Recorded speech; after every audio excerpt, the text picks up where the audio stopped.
地に降臨した堕天使ヨハネの魔眼がその全てを見通すのです。全てのリトルデーモンに授ける堕天の力を。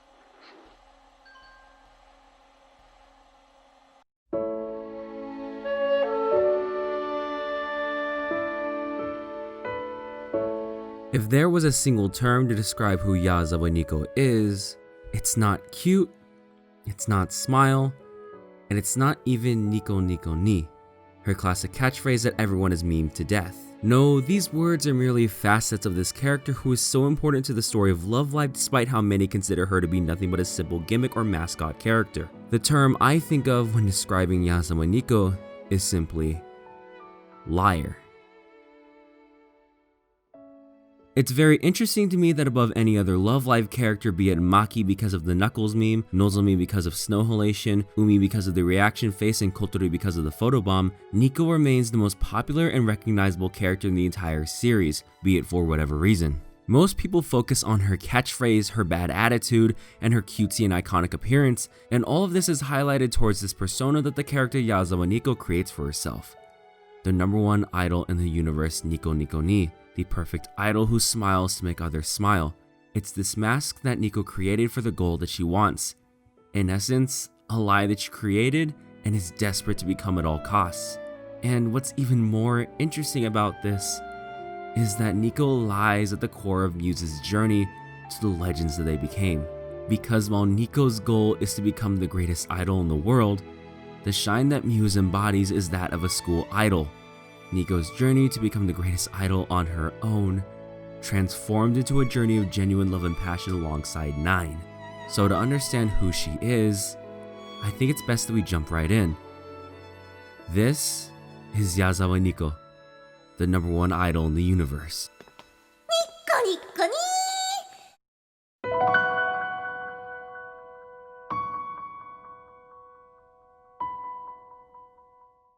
I feel it's appropriate as always to start with who Nico is from an outside perspective, because understanding said outer layer is how we see Nico's journey throughout the story. And when we're introduced to her, it's actually in episode 1, wearing a mask and sunglasses in awe of the shine of Arise, bumping into Honoka who had experienced the shine for the first time.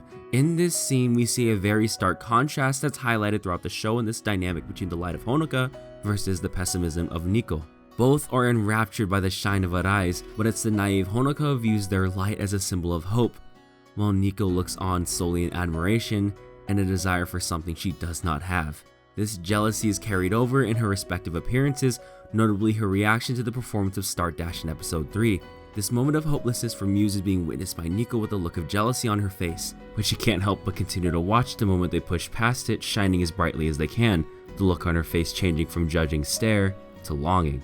And in her principal episode, she begins to strike back, attempting to tear them down in any pitiful way that she can, always hiding behind a mask or running away at the last moment until it's the 6 members of Muse who came to her and forced her to open up to them. And it's only now that we see the persona in the infamous Nico Nico Nii. At this point, the words jealous and liar should be in your head whenever Nico is on screen, because that is not only her defining character trait, it's the most important part of her journey as a member of Muse, especially highlighted during any moment the mask of Nico finally comes down and she finally exposes what she's really like when the genuine side of her is out in the open. Because the lie isn't for others, even as she continues to spout her greatest belief towards what idols should be, that they should smile to make others smile. The lie, and especially that Nico Nico Nii, is something she uses in order to tell herself to justify her actions as being for the sake of others. If there's something you'll notice about every character's journey in School Idol Project, it's this constant need to break down the walls that prevents others from reaching their hearts and understanding who they truly are. But more importantly, a majority of characters have this lie that they tell themselves that forms the very basis of why they need to be school idols in the first place.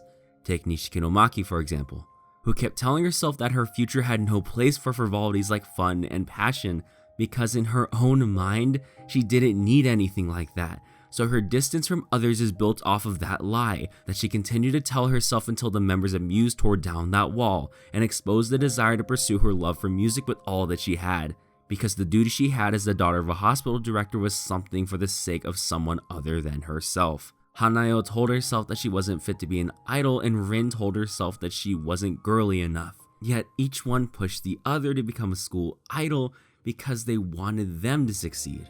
Eri was telling herself that she wasn't worthy of shining on stage because she was a failure who would be disrespecting the shine that the others around her had. And Honoka was lying to herself at the end of School Idol Project's first season when she insisted that she didn't want to be a school idol anymore, and again when she said that she didn't want to compete in Love Live, justifying this by saying she didn't want to ruin it for everyone again or that the school was already saved. And interestingly enough, both times the first to become furious with her is none other than the biggest liar of them all. This lie that's justified for the sake of others is highlighted not just in Nico's personal philosophy, but in the Nico Nico Nii itself. Given to her by her dad as a way to make her feel better, she internalized that as what she needed to do. Nico meaning smile, and a smile that's meant for the sake of others, just as that was given to her. It's highlighted further in episode 4 of School Idol Project Season 2, where it's discovered that Nico had been lying to her own family that she hadn't failed as an idol and was still going strong as the #1 idol in the universe. And when asked why, she justifies it as doing it because she was their hero, and that it was too late to tell them that she had failed and watched the disappointment in their eyes. It's always justified as for the sake of others, yet it's very clearly for selfish reasons that she does what she does.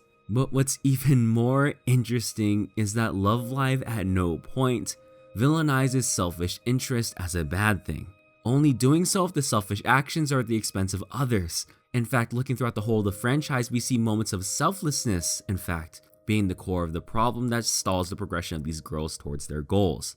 Kana and Amare's entire relationship collapsing isn't the fault of selfish interest, but rather a misguided love that was meant to be for the sake of another, that was wrong because of the simple fact that there was a deeper desire that wasn't being communicated. Kotori cared too much about hurting Honoka's feelings until it was too late and the damage was done, not taking into account that she just needed to be selfish and tell her that she wanted to be with her. It's not selfishness at all that's shown as being detrimental, and that's something interesting regarding why Nico is all alone.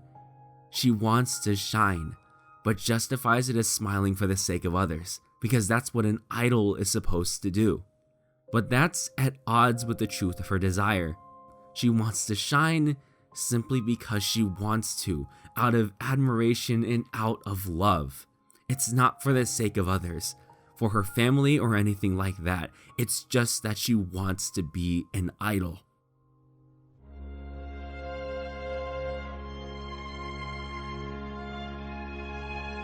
That's something I find interesting regarding the journey of Muse to the legends that they became. Sure, their end goal was to leave the world of school idols so that the whole could shine independent of them. But the more prominent reason behind all of their actions is simply because that's what they wanted, because the shine of Muse was something that only belonged to them and no one else. This is the entire crux of the end of School Idol Project. They already saved their school, so they weren't winning because of that. They already had the support of others, so it wasn't just to repay them. They wanted to win Love Live because that's what they wanted to do. A selfish desire that they pursue wholeheartedly because it's what lies in their hearts. That shine is only for the people who want it with everything that they have. And while it can be for the sake of others, to be able to shine is only possible for someone who wants it with all of their hearts. But that doesn't mean only for yourself, because as we all know, Muse is a group defined not by one individual desire, but hearts united as one bright light.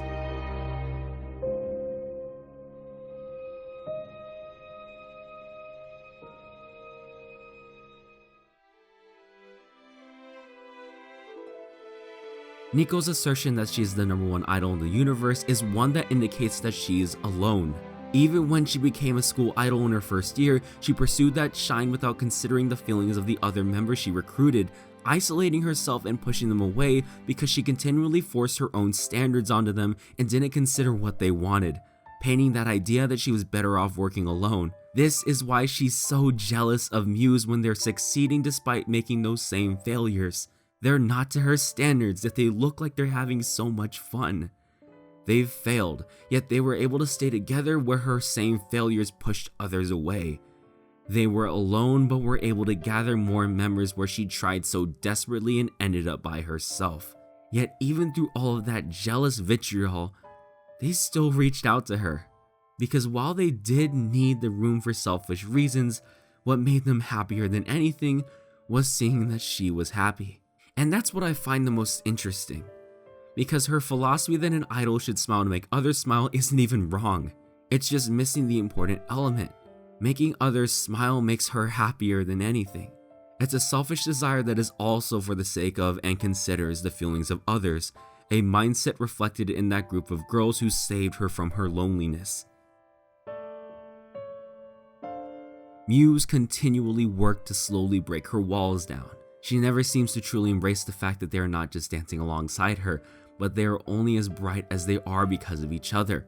Nico was only ever able to come out of the darkness of loneliness because she had the 9 by her side, and as much as she wanted to deny it, they were the reason why she was able to pursue her dream of shining on stage once more where she previously failed. But as she danced alongside them and created bonds with each of the members, she was able to help them where they also needed her. ミューズが休止したからってスクールアイドルやっちゃいけないって決まりはないでしょ。でもなんで好きだから。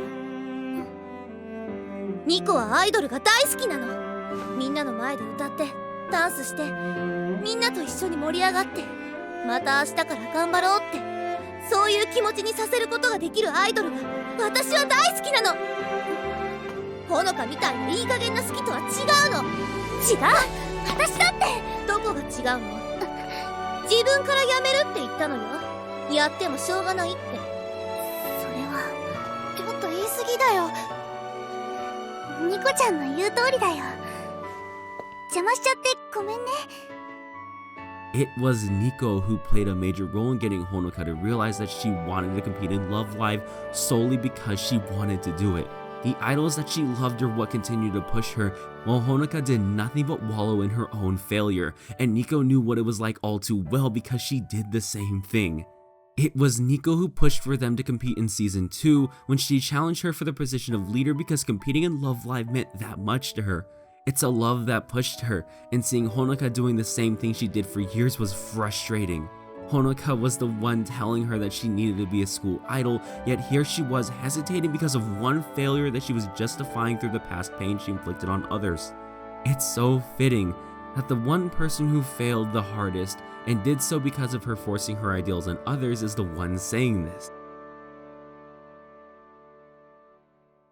Selfish desire is not inherently bad, but done so without considering the feelings of others is, because what matters when pursuing that desire is how it affects those you love the most. Selfless sacrifice is not inherently bad, but done so at the expense of your own feelings, and even worse, the feelings of others around you is directly in conflict with their own selfish desire to make you smile.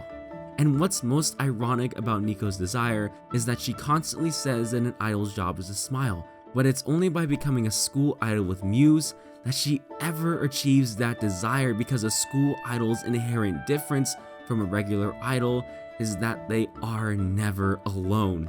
It's a goal pursued by united hearts that can't be achieved by a single light. It's bonds formed by a mutual desire and love, and of course Nico was never going to succeed as a school idol if she was pursuing her dream with the mindset of shining alone, of failing alone and holding up a burden by herself. The stage of Love Live is won by united hearts, reaching for a goal that they decide together. Muse changed the world because they did something together that no single one of them could do alone.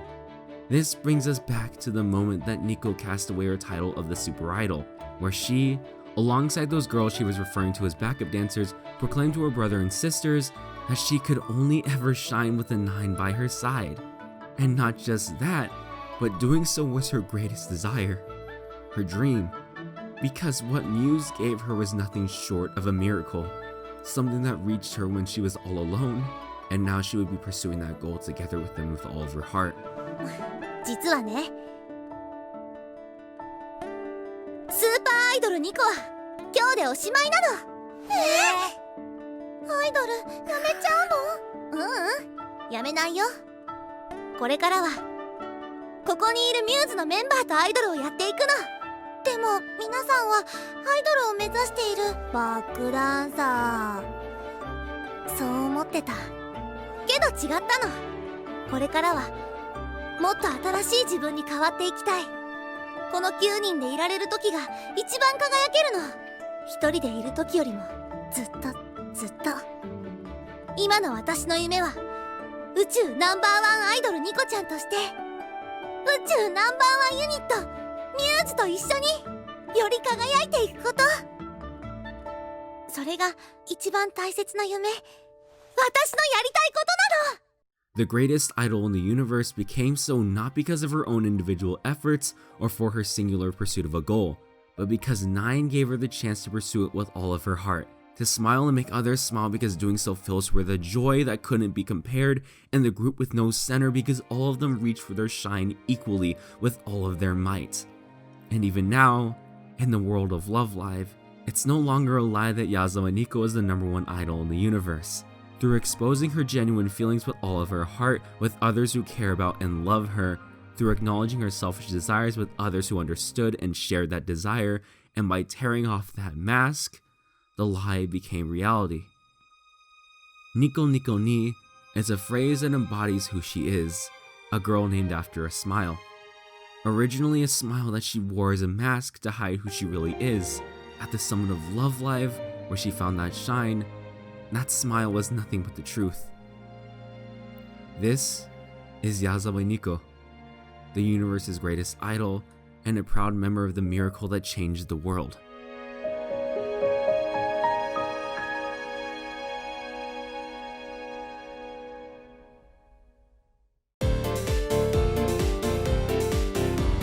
Thank you guys for watching another video in the Love Live analytical series by yours truly, WattheWut. I would like to now thank my patrons for making videos like this possible, namely people like Flarbu, Courtney, Andrew, thanks Naturad, Mr. Cynical, Couch, and Natty.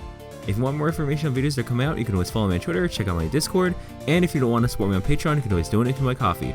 Also, as always, the video is available in blog form on my website, so you should go check that out. Thank you guys for watching, and I'll see you next time. Goodbye.